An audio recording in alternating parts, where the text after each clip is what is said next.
So far, we've been working with team sites, document workspaces, meeting workspaces, all great sites and all available in SharePoint Foundation, the free version of SharePoint. Now, if you have SharePoint Server, you'll have even more site templates. And if you have SharePoint Server Enterprise, you have even more than that. Let's take a look. Well, as ever, we can create a site from the Site Actions New Site menu.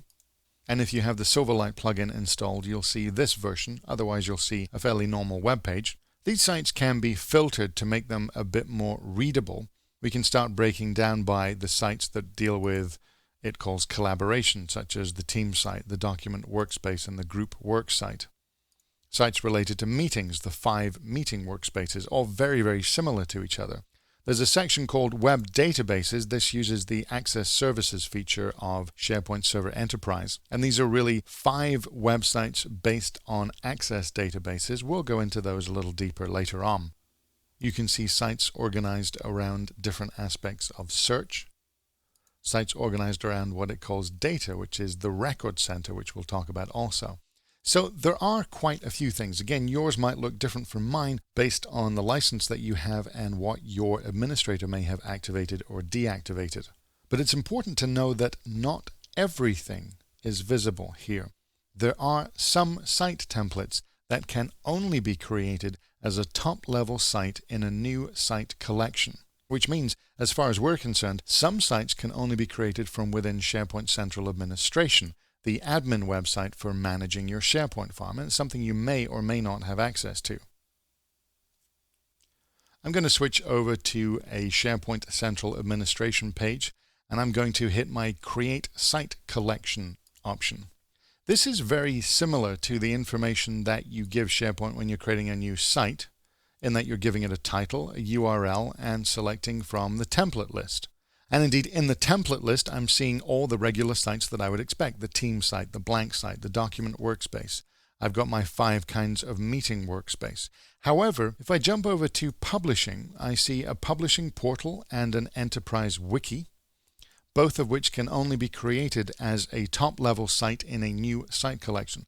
Publishing portal, as it says down here in the notes, is intended for either a public internet site or perhaps a large intranet portal where you're intending most people would not be contributors to this. Most people are just consuming content.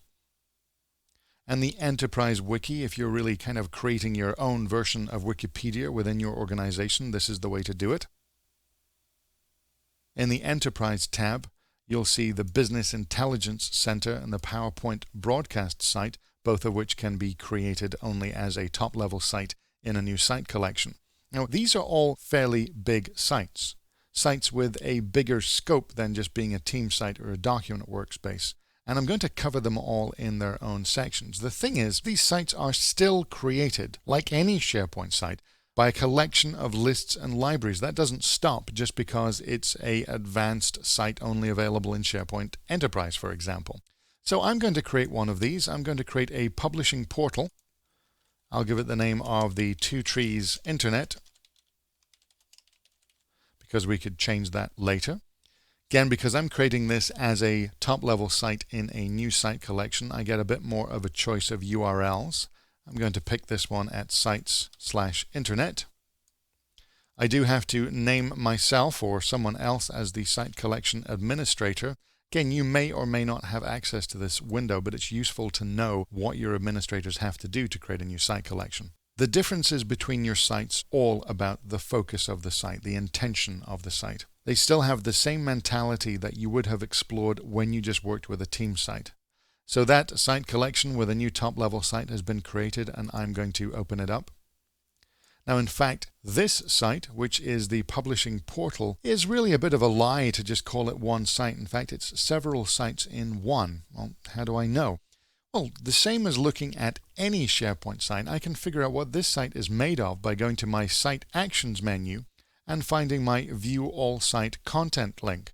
I can bypass all the other extra options, and I can see that I have quite a few document libraries here, 3 lists, and below it I've got 2 other sites, or sites and workspaces. I've got a site called Press Releases, which is a little bit bland, and going back one, I've got another site called Search.